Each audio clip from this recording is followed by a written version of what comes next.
Les amis, bienvenue sur cette nouvelle vidéo dans laquelle on va parler d'inflation. La fameuse inflation, tu l'as vu le titre de la vidéo, comment survivre face à l'inflation. Donc j'ai pas la prétention d'avoir la recette miracle, mais je vais te donner quelques éléments de réponse. Tu vois, je t'ai préparé différents éléments ici dans cet onglet, dans ce navigateur internet, et on va parler d'inflation pour voir un petit peu comment on peut faire en sorte pour contrer cette inflation qui pour l'instant ne fait que monter. Donc typologie de cette vidéo, on va d'abord statuer sur ce qu'est l'inflation concrètement, donner un petit peu une définition. Ensuite, on va voir pourquoi ça peut potentiellement poser problème en tant qu'investisseur et puis pour tout le monde en général. Et en troisième point, on va voir comment on peut finalement contrer cette inflation, comment on peut protéger aujourd'hui son argent de cette inflation. Donc, la première chose qu'on va regarder ensemble, c'est la définition de l'inflation. Donc, je reprends ici un extrait de mon livre « La magie des dividendes » que tu peux retrouver dans la barre de description où ici, je te donne une définition rapide de l'inflation qui est une tendance économique représentée par une augmentation de la masse monétaire mondiale et où, lors d'un épisode d'inflation, on peut voir que tout prend de la valeur, à part les devises. C'est bien là le symptôme direct de l'inflation. Votre argent vaut de moins en moins, il faut de plus en plus de devises, de dollars, d'euros pour acheter la même chose, vous perdez en pouvoir d'achat et on voit le prix du lait, de la baguette, de l'essence, etc., qui monte. Et un petit peu plus loin, alors je vais pas tout vous lire sinon ça sera un petit peu long et sans intérêt, je vous donne quelques éléments qui font que en fait on a de l'inflation. Ça peut être aussi bien l'augmentation du coût des matières premières. Forcément, si tout ce qui intervient au début de la chaîne pour produire des choses coûte plus cher, ça va se répercuter sur le prix final. On a l'augmentation du coût de la masse salariale. Bon voilà, avec l'exemple du chômage, s'il y a peu de chômage, évidemment, les entreprises elles doivent augmenter leur salaire pour attirer des nouveaux salariés prêts à travailler. Il y a également tout ce qui est loi de l'offre et de la demande. Ça, c'est le classique, c'est l'éternelle offre la loi de l'offre et de la demande, pardon. Et puis il y a également l'inflation par les devises, l'injection de devises, la planche à billets ou ce qu'on peut voir en ce moment notamment avec la crise sanitaire qui a fait que énormément de devises ont été injectées dans l'économie. Donc ça, c'est pour donner un petit peu une définition rapide de l'inflation. Évidemment, je vais pas tout vous lire. Ce qu'on peut dire sur l'inflation, c'est que, je vais prendre mon petit tableau blanc de professeur, c'est que l'inflation en général, elle est de 2 à 2,5% par an. Ça, c'est quelque chose qui est normal. C'est-à-dire que voir une inflation qui est dans ces ordres-là chaque année, c'est quelque chose qui est normal. Et là, très récemment, on a eu le CPI. Alors, le CPI aux États-Unis, c'est pour le marché américain, qui a été publié pour le mois d'octobre 2021. Et donc par le bureau d'études statistiques des États-Unis, et on peut voir que l'inflation, elle est à 6,2% en ce moment. Donc ça, c'est les chiffres officiels. On a souvent tendance à dire et à croire que il y a une différence entre ce qui est dit officiellement, sur le CPI américain de 6,2% et ce qui se passe réellement dans la réalité, parce qu'il y a quelques petites manœuvres qui font que parfois on supprime des choses, on les remplace par d'autres choses pour faire en sorte que ça nous arrange. Et donc en réalité, beaucoup pensent que l'inflation actuellement, elle est au moins de 10%, certains les plus alarmistes disent 12, 14, 15%. Honnêtement, je ne sais pas. En tout cas, le chiffre officiel qu'on veut bien nous donner, c'est de 6,2%. Donc ça, c'est le document officiel. Si vous voulez le regarder, vous pouvez le retrouver facilement. Vous avez le lien ici, c'est sur le site du gouvernement. Et on peut voir que pour tout type de dépenses, on a l'évolution des prix mois après mois. Soit pour l'électricité, la nourriture, les véhicules, les vêtements, les soins médicaux, etc., avec des petites remarques ici. Donc, vous pouvez vraiment aller voir tout ça. Tout est détaillé ici. Et en fait, ce qui se passe, c'est qu'on est aujourd'hui sur le plus gros taux d'inflation depuis novembre 1990. Donc, il y a près de 31 ans. Et on est sur le plus gros taux également d'inflation depuis la crise de 2008. Donc, on est sur des niveaux d'inflation qui commencent à devenir très sérieux, qui commencent à grimper. Et on a, en plus d'un taux d'inflation qui fait que augmenter, on a un contexte économique de taux d'intérêt qui sont très très bas. Donc, on va voir ensemble quelles sont un petit peu les conséquences de tout ça, quels sont les risques. On voit ici, je vous ai préparé par exemple également l'onglet, des bons du trésor américain sur 10 ans, on voit par exemple qu'ils sont à un rendement de 1,6%. C'est très simple. Aujourd'hui, si on a 1,6%, hop, je vais descendre un peu ce tableau. Si on a un rendement de 1,6% avec les obligations d'État américains sur 10 ans et qu'on a une inflation je vous ai dit 6,2%, ça veut dire quoi? Ça veut dire que le ROI total sur les obligations d'État américaines sur 10%, c'est moins 4,6%. Donc ça, on va voir après dans les possibilités qu'on a aujourd'hui pour se protéger de cette inflation. On va voir que les obligations, c'est selon moi une très mauvaise idée parce que on voit bien, c'est pas rentable. Vous perdez de l'argent chaque mois, chaque année. Ça veut dire qu'aujourd'hui, si vous avez finalement un actif qui vous génère moins de 6,2% de rentabilité, vous perdez de l'argent et si vous avez 6,2% de rentabilité, vous êtes flat. Donc voilà, aujourd'hui, on a des gens qui nous disent l'inflation, elle est temporaire. ça ne va pas durer. Et en fait, aujourd'hui, qu'est-ce qui se passe si l'inflation elle est persistante et que tout ça, ça va faire pression sur les bénéfices et sur les marges des entreprises. Parce que les entreprises, elles subissent directement également l'inflation. Forcément, si le coût des matières premières coûte plus cher, le prix à la fin des produits commercialisés par ces entreprises va devoir être plus cher. Donc, ça va faire pression à la base sur les marges, sur les bénéfices, ensuite sur les consommateurs qui pourront potentiellement ne plus payer. Donc, ça va être un vrai problème. Et si demain, la Fed, elle augmente les taux, qu'est-ce qui se passe? On pourrait potentiellement également constater des gros mouvements de prix avec des actions qui avaient jusqu'ici profité de taux d'intérêt à 0%, vraiment très très faible, qui vont se contracter fortement au niveau de leur valorisation. Et en parallèle, on aura potentiellement d'autres entreprises qui vont tirer leur épingle du jeu, qui seront beaucoup plus résilientes face à cet état économique d'inflation qui monte, parce qu'elles auront cette capacité à augmenter leur prix pour combattre cette inflation. On en parlera juste un petit peu plus tard dans cette vidéo pour vous détailler ce point-là. Ce qu'il faut surtout pas oublier, et c'est ce que beaucoup de gens ne comprennent pas, c'est que l'inflation, c'est réellement une taxe. C'est une taxe invisible parce qu'on la sent pas passer. Vous recevez pas chaque année un petit courrier de l'État qui vous dit il faut payer la taxe foncière, il faut payer la CFE, il faut payer vos impôts sur la société, il faut payer votre impôt sur le revenu. Non, vous n'avez pas de courrier comme ça de la part de l'État. Pourtant, c'est bel et bien une taxe invisible qui vient spolier votre argent, qui vient spolier votre pouvoir d'achat et qui vous fait acheter moins. Il y a, on en parlera également un petit peu plus tard avec cet article ici. 100 euros d'il y a 10 ans, d'il y a 20 ans, il y a 30 ans, c'est pas le même pouvoir d'achat que 100 euros d'aujourd'hui parce que tout simplement, on peut acheter la moins de choses avec ce même argent. Et ça, je pense que tout le monde est d'accord pour le dire.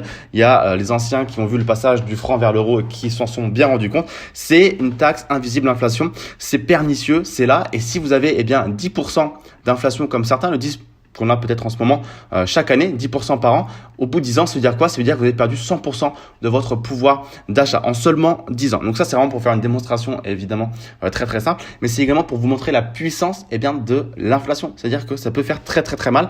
Et aujourd'hui, les gens qui ont beaucoup de cash disponible sur leur compte en banque et qui le laissent traîner, si on a réellement en ce moment 10% d'inflation, ça veut dire qu'au bout d'un an seulement, ça va très vite, c'est 12 mois, un an, vous avez perdu 10% de votre pouvoir d'achat. Si vous avez 1 million sur votre compte en banque, dans un an, avec 10% d'inflation, vous avez seulement un pouvoir d'achat de 900 000. Donc, il faut faire très, très, très, très, très attention à ça.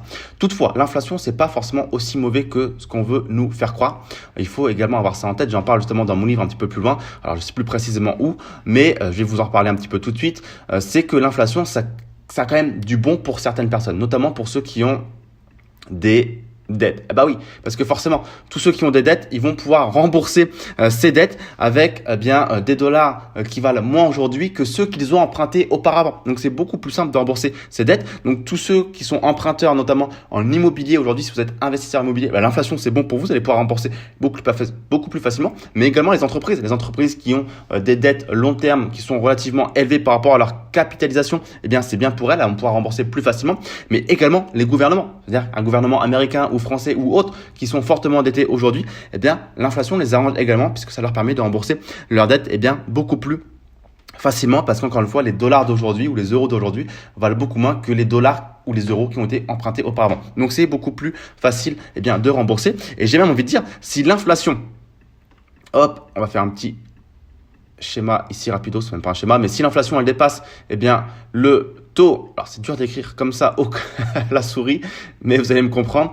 Si l'inflation elle dépasse le taux d'intérêt du prêt, qu'est-ce que ça veut dire? Ça veut tout simplement dire que l'emprunteur il est littéralement payé pour avoir de la dette, parce que la dette ça veut dire qu'elle perd de la valeur plus vite qu'elle n'accumule d'intérêt. Donc clairement les emprunteurs ils trouvent leur compte dans la dette parce que c'est beaucoup plus simple à rembourser. Et c'est pour ça que je vous l'ai évoqué il y a 10, 20, 30 secondes. C'est important quand on analyse une entreprise en bourse de regarder quel est son ratio d'endettement par rapport à sa dette long terme et vis-à-vis de sa capitalisation. Je vous l'écris si vous voulez. Dette, long terme par rapport à sa capi et voir à combien de pourcents elle est endettée pour voir si c'est une grosse dette, une petite dette. Dans ce contexte, en fait, c'est intéressant pour voir quel est le poids de la dette et quel va être potentiellement l'effet bénéfique de l'inflation vis-à-vis de cette dette et de sa capacité à être plus facilement du coup remboursée. Ok, donc rentrons entre guillemets dans le vif du sujet après cette introduction. On a vu la problématique que ça pouvait être pour certains et l'avantage que ça pouvait être pour d'autres. On a vu un petit peu ce que c'était l'inflation. On va voir maintenant quelles sont les solutions. Parce que pour nous, en tant qu'investisseurs, on veut des solutions pour protéger notre argent. On veut pas se faire, entre guillemets, spolier notre argent durement gagné. On veut faire en sorte d'avoir des solutions. Donc aujourd'hui, des solutions, il n'y en a pas énormément. C'est-à-dire que, on a l'or. Allez, on va parler de l'or tout de suite. L'or qui ressort souvent, mais qui n'a pas bon dos en ce moment. Pourquoi? Parce que si on regarde le prix de l'or, Rapidos, Gold Price, on va aller sur ce site-là. Tac. On va voir que par exemple sur 10 ans, l'or n'a pas fait grand-chose. Donc sur 10 années, eh bien, où est-ce qu'on peut le voir facilement? Tac, tac, tac, tac, tac. Ouais, voilà, on peut voir grosso modo ici sur le schéma. Alors, c'est pas très précis, mais qu'on est flat. En fait, sur 10 ans, l'or, il a fait 0%. Et c'est pour ça qu'en ce moment il n'a pas bon dos l'or parce que eh bien déjà il se fait piquer la vedette par les crypto-monnaies, qui ont clairement le vent en poupe en ce moment. On va en parler un petit peu juste après comme potentielle alternative, mais en tout cas eh bien l'or, on nous dit que c'est une bonne protection contre l'inflation depuis toujours. C'est souvent un petit peu les discours que les vendeurs d'or vous sortent et que ceux qui suivent bêtement les vendeurs d'or vous ressortent également en vous disant oui mais pourquoi pas l'or, c'est une bonne protection contre l'inflation. Les gens répètent en boucle ce message sans forcément avoir leur capacité de réflexion. Et en fait, je vais vous mettre à l'écran tout de suite un petit schéma qui compare donc l'or par rapport à l'inflation, mais également par rapport aux matières premières et par rapport à ce qu'on appelle les REIT, les foncières cotées en bourse. Et en fait, on se rend compte que l'or, normalement, il est censé donc augmenter quand l'inflation elle augmente, quand le CPI il augmente. Et pourtant, non, c'est loin d'être une protection parfaite. On s'en rend compte ici, puisque il n'y a aucune garantie que s'il y a un pic d'inflation, alors que l'or aille générer un retour sur performance qui soit supérieur à la moyenne. Et quand on regarde sur ce graphique, on se rend compte que par exemple, entre 1980 et 1984, l'or il a perdu à peu près 10% alors qu'il y avait une inflation de 6,5%. Donc là, il n'y a pas eu de protection. De 1988 à 1991, l'or il a fait moins 7,6% alors que l'inflation était de 4,6%. Donc là aussi, pas de protection. Et il n'y a que entre 73 et 79 que l'or a fait 35% alors que l'inflation était de 8,8%. Donc on se rend compte qu'il n'y a pas une corrélation parfaite entre inflation et l'or. Ça c'est clairement pas la réalité du terrain. Et quand on regarde justement la corrélation entre l'or et l'inflation, on se rend compte que c'est de seulement 0,16 tout court sur les 100 dernières années. Donc plus c'est proche de 0, moins il y a une corrélation, et plus c'est proche de 1, plus il y a une corrélation. Et donc si on est à 0,16, c'est-à-dire que la corrélation elle est très très faible entre l'inflation et la protection que peut apporter l'or. Donc sur le court terme finalement d'un pic d'inflation, on se rend compte que l'or ne suivra pas forcément tout de suite, mais c'est surtout en fait sur le très long terme que l'or gardera sa valeur face à l'inflation. Parce que je vous ai évoqué les crypto-monnaies qui prennent clairement le dessus par rapport à l'or en ce moment, et c'est pour ça que les vendeurs d'or et d'argent et de matières premières font un petit peu la gueule en ce moment. Mais ce qu'il faut également quand même avoir en tête, c'est que les crypto-monnaies, ça reste quelque chose de très très très nouveau.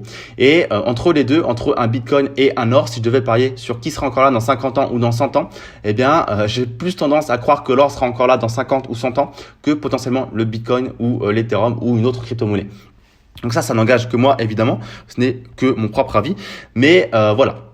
En tout cas, pour parler de l'or et pour clôturer ce chapitre, l'or n'est selon moi pas une protection parfaite contre l'inflation, en tout cas sur le court terme.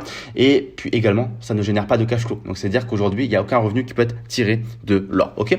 La deuxième chose, on va tout de suite parler des crypto-monnaies. La crypto-monnaie, le problème, c'est que c'est un marché qui est très très très nouveau. C'est depuis 2009 seulement que ça existe avec le Bitcoin.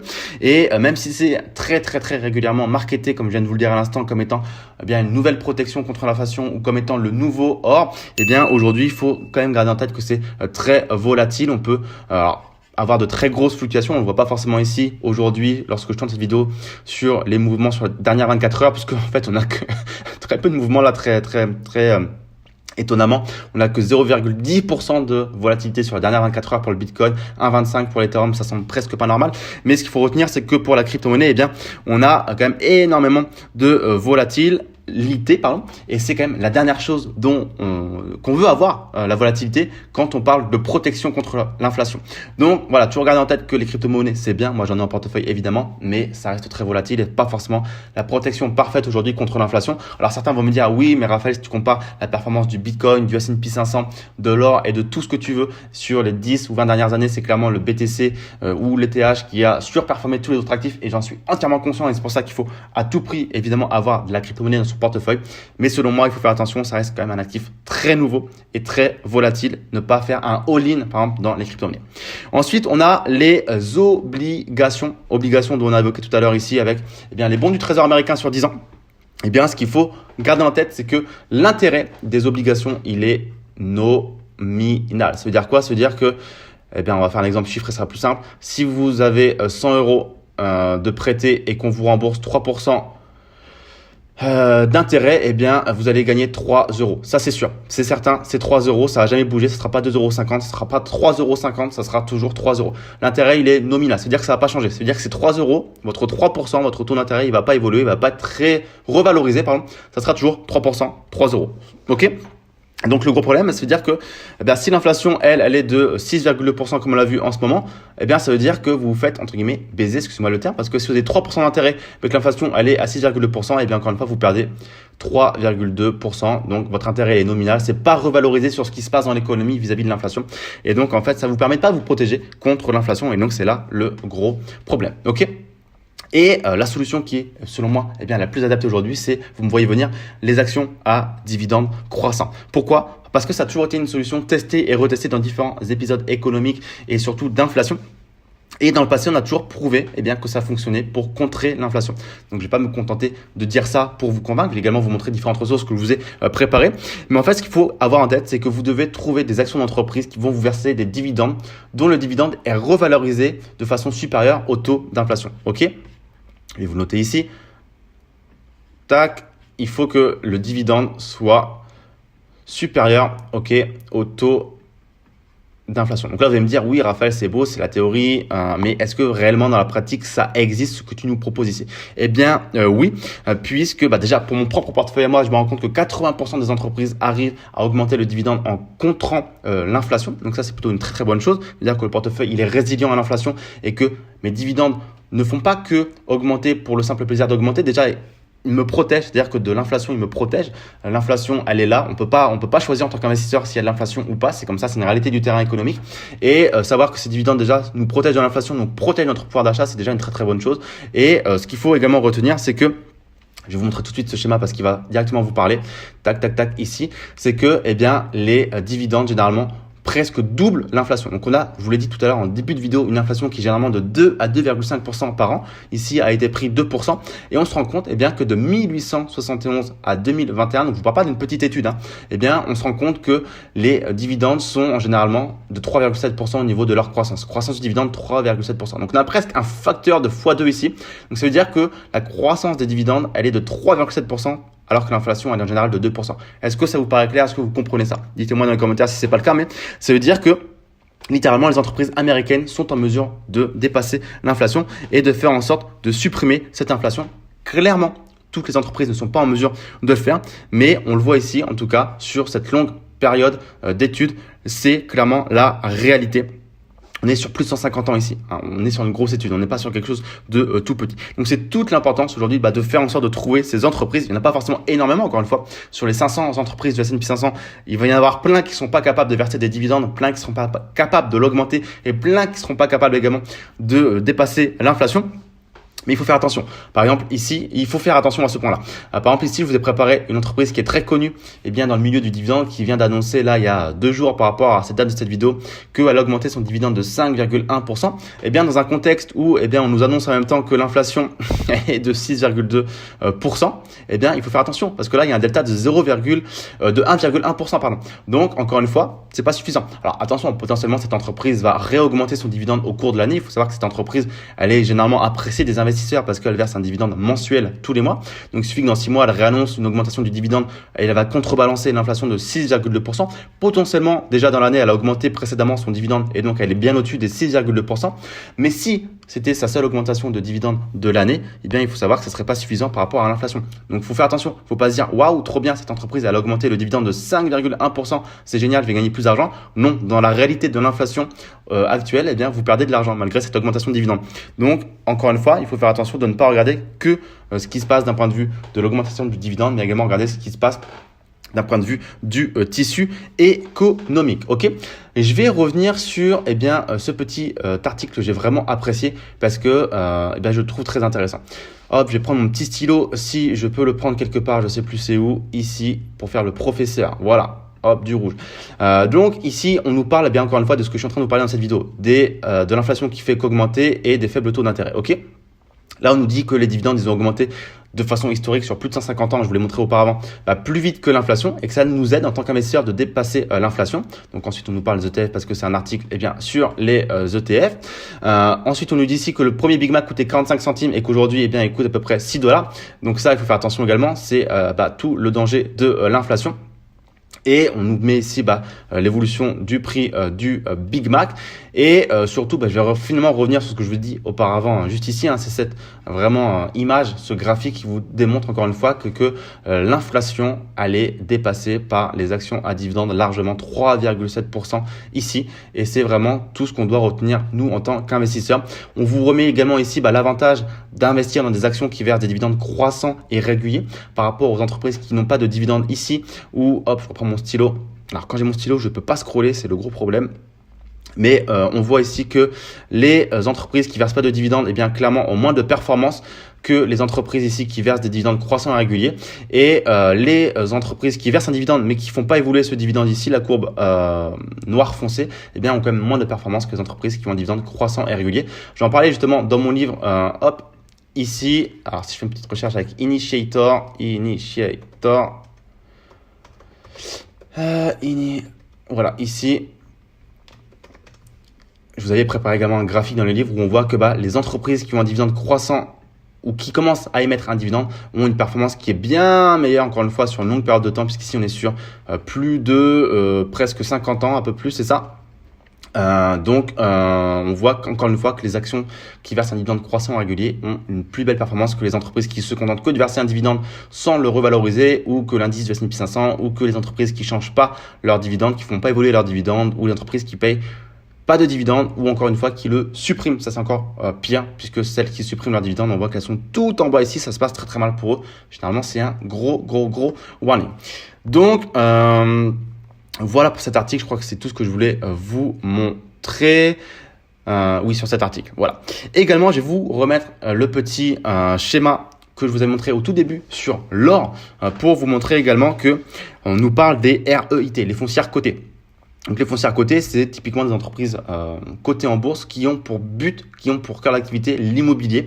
Et on se rend compte que sur les 3 périodes qu'on nous montre ici sur ce graphique, les REIT ont mieux performé que l'inflation. Donc les REIT sont également, pour l'acronyme Real Estate Investment Trust, sont également de très bons véhicules pour contrer l'inflation. Ça a été prouvé également, j'en parle dans mon livre également, que vous pouvez retrouver dans la barre de la description. Ça fait vraiment instant promo, mais c'est important. Il y a vraiment beaucoup d'informations dans ce livre. Il y a tout un chapitre sur les REIT, voilà, ici où je vous montre clairement la puissance des REIT et notamment d'un type de REIT qu'on appelle les triple N, les triple lease. Alors je sais pas où c'est précisément, les net lease REIT, voilà, qui sont de très bonnes entreprises dans le secteur des REIT. Et je vous montre à quel point les entreprises dans le secteur des REIT, dans le secteur des foncières cotées, performent généralement très bien également sur le long terme et vous permettent de contrer également l'inflation. Voilà les amis. Également, je vous ai préparé également ici, je vois Altria Stock, qui est une entreprise très intéressante selon moi. Alors encore une fois, je dis pas que je l'ai en portefeuille, je dis pas que je l'ai pas, mais vous voyez ici rendement de 8,10%. Donc quand on a une inflation de 6,2%, quand on a typiquement ce genre d'entreprise qui propose un rendement de 8,10%, ça veut dire qu'on est OK. Ça veut dire que l'inflation elle est contrée et que finalement votre rendement effectif, c'est seulement 1,9%. Alors, je laisse de côté la plus-value potentielle, je laisse de côté l'évolution des bénéfices potentiels, etc. Je parle vraiment d'un point de vue inflation versus dividende. Évidemment, le dividende ne fait pas toute la performance d'une action en bourse, mais une partie. On voit que, en tout cas, on est bon. En tout cas, sur le rendement du dividende vis-à-vis de l'inflation, on est bon là-dessus. Donc voilà les amis, ce que je voulais vous dire concernant l'inflation, concernant comment se protéger de cette inflation. J'espère que ça vous a permis d'y voir un petit peu plus clair sur ce fonctionnement et sur cette taxe, encore une fois insidieuse, qui est bel et bien présente et que beaucoup d'investisseurs sous-estiment. Des investisseurs, ils vont se dire en fin d'année 2021, waouh, j'ai fait 7% ou 5% ou 10% de performance ce mois-ci, cette année sur mon portefeuille, sur mes investissements, mais ils ont oublié de prendre en compte l'inflation qui cette année a été relativement élevée, même très élevée. Donc les amis, voilà, dites-moi dans les commentaires ci-dessous ce que vous avez pensé de cette vidéo. Partagez-la à vos amis investisseurs. C'est très important qu'ils aient conscience de ça. Très important. Aimez cette vidéo si vous l'avez aimée. Posez-moi vos questions dans les commentaires. Lisez bien la barre de la description. Vous allez pouvoir retrouver justement mon livre papier qui fait 704 pages. Vous pouvez le voir ici, 704 pages. Donc un gros bébé où je vous partage toute ma stratégie d'investissement dans les actions à dividendes justement et où je vous partage vraiment tout comment investir dans les actions à dividendes, comment les sélectionner avec tous mes critères d'investissement, 20 à 25 critères d'investissement. Donc c'est dans la barre de description, n'hésitez pas à aller le récupérer. Il y a également tout plein de ressources dans la barre de description telles qu'une formation vidéo, du service mensuel où je vous partage tous les mois les actions dans lesquelles j'investis personnellement mon propre argent, du séminaire, de la formation gratuite également. Bref, tout est dans la barre de description les amis. Merci de m'avoir écouté et je vous dis à très vite pour une prochaine vidéo. Ciao, ciao.